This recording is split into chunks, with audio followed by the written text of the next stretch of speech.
Welcome back to The Critique. Today we're looking at a really powerful piece, a sharp critique of Candace Owens' claims about assassination plots from the Macron government and this alleged conspiracy involving France and Israel. Right, and it starts strong. I mean, it really does. It immediately calls out the lack of physical evidence, the receipts, and it nails that huge internal contradiction. The one about suing Macron while also claiming he's trying to have you assassinated. Exactly. That dual focus, on the lack of facts and the logical flaws, that's what makes this a really solid piece of debunking to begin with. But we're here to push it further, to elevate it from just a good fact check to a really authoritative piece of analysis. Mm-hmm. So let's start with the first thing that I think is holding it back, something that impacts its credibility. The material's persuasive power, which hinges entirely on this logical debunking, is frequently undermined by an aggressive and heavy reliance on ad hominem attacks and psychological labeling. I saw that immediately. It's like the author does this phenomenal job dissecting the factual gaps, but then the tone just, it's skyrocket. It almost feels like they don't trust the facts to speak for themselves. That's the tactical cost, right? The weakness here is the constant use of these extreme diagnostic labels.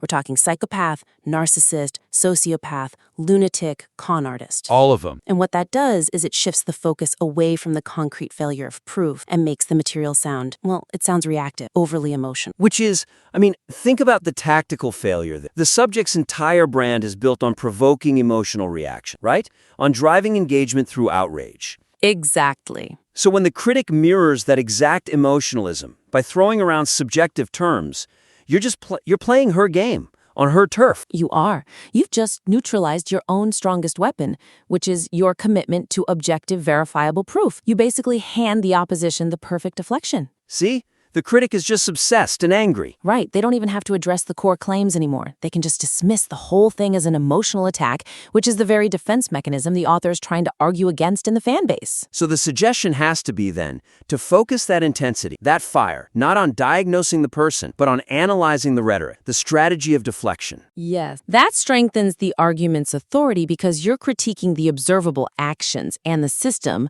not, some presumed mental state. And the audience walks away thinking, the evidence isn't there, and here's how the lie was built, not, wow, the critic really hates this person. For a concrete example, instead of just labeling the subject a psychopath, you could analyze the rhetorical effect of, and this is a quote, gaslighting the living hell out of people. Right, focus on the specific actions involved in leading people to believe that you are actually the victim. You're critiquing the manipulative technique, the gaslighting itself, not playing armchair psychologist. And when you're talking about the international conspiracy, instead of using inflammatory personal descriptions, you could lean on the fact that investigative journalists like Matt Taibbi haven't corroborated any of it. Yeah, his professional silence speaks volumes. It's an external, verifiable benchmark of a factual gap. That says everything without the author having to yell. There's also that bit about the weasel language, where the subject claims the White House confirmed receipt of an email. Oh, yeah. Instead of jumping to an insult, the author should analyze that as a deliberate tactic of misdirection. It's a classic move. It's designed to confuse people, isn't it? It conflates a simple administrative acknowledgement like, yep, we got your email, with some kind of official confirmation of the wild claims in the email. Exactly. Frame it as a strategic move, and by doing that, you turn every instance where you would have used a label into a deeper insight on communication strategy. Okay.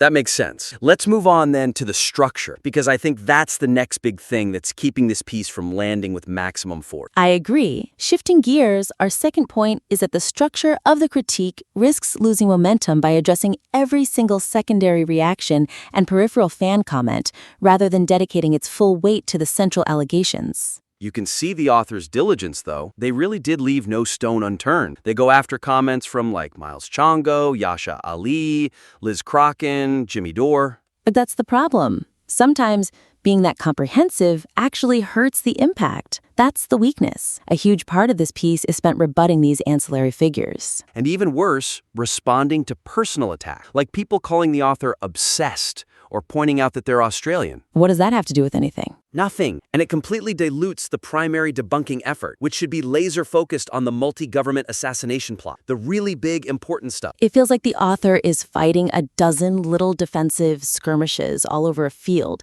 instead of just, launching a decisive strike on the central fortress. That's a great way to put it. The fan reactions are just individual trees. We need to clear a path straight to the forest and keep the reader focused on the scale of the central deception. So the suggestion for improvement is to create a clear hierarchical structure. Dedicate the maximum space, right up front, to disproving those central high-stakes claims first. And then what? Then you consolidate all the analysis of the fan and detractor responses into a much shorter, distinct section. Frame it as a look into the mechanisms of defense used by the subject space. So you give the primary claims the sheer volume and weight they deserve. That keeps the reader focused on the main event. Exactly. So for a concrete example, you'd group all the points about the assassination claims, the $1.5 million figure, the lack of a paper trail, that huge logical contradiction of suing the person who claim is trying to kill you. And the French legionaries and Israel collusion? Right. Put all of that into one powerful, uninterrupted segment. Let the reader absorb the sheer scale of the fabrication without getting distracted. And instead of individually going after, say, Jimmy Dore's specific comments, which really slows the piece down, you could move the response to that over the target argument. Yeah, the one from Nathan Livingston and Jimmy Dore. Right. Move that into a brief, focused discussion on how these cult-like defense mechanisms prioritize emotion over, as the author puts it, logic, reason, and rationale. See, that elevates the analysis. It's no longer a line-by-line rebuttal of some random comment. It's a meta-critique of the entire defense strategy. And it's so important for the author to realize that by responding in detail to being called obsessed, they're giving that attack undue importance. They're implicitly validating. Absolutely. Those secondary comments aren't things that need refuting. They're evidence of the coordinated defense effort. I agree. And there's one specific detail that needs to be pulled out and highlighted: the contradiction of citing security reasons for taking the show off air while also being publicly at home for Thanksgiving. That part is just so damning and so easily verifiable. It needs to be separated from all the rapid-fire fan stuff. It needs its own space to land. I see why you'd want to lead with that. It's punchy. But I wonder if leading with the more complex failure, the suing contradiction, gives the piece more intellectual weight right at the top. That's a fair point. The Thanksgiving thing is an easy win, but the suing point reveals a deeper, more conscious manipulation of the whole system. So maybe we use the suing contradiction to anchor the main assassination segment, and then we use the Thanksgiving detail as the powerful, simple closing observation for that section. I like that. It's the perfect, simple punctuation mark to a very complex argument. Intellectual analysis followed by just undeniable factual mockery. Okay, perfect. Now let's talk about the deepest intellectual opportunity here, which really ties into the structure of deception itself. Yes, we've hit tone and structure. Now let's get to the core strategic analysis. Our third major point is this: to elevate the critique from just debunking individual lies to analyzing a systemic strategy. The material needs to provide a much more sophisticated deconstruction of the rhetorical playbook that's used to control the narrative when you have zero evidence. And the author is so close to it. The segment on Brandon Tatum's reaction is excellent. Where he says, they have to investigate this. But the weakness is that the material treats Tatum's failure to demand evidence as just like an individual lapse. It misses the chance to analyze the strategic pressure the claim itself creates. It doesn't fully explain why that demand for an investigation is such an effective tactical move. It's pure strategy. It's not an honest plea for truth. And that leads to our suggestion. Analyze this strategy of shifting the burden of proof onto external authorities, the president, the White House, intelligence agencies, as a deliberate maneuver designed to make sure the proponent wins no matter what the outcome is.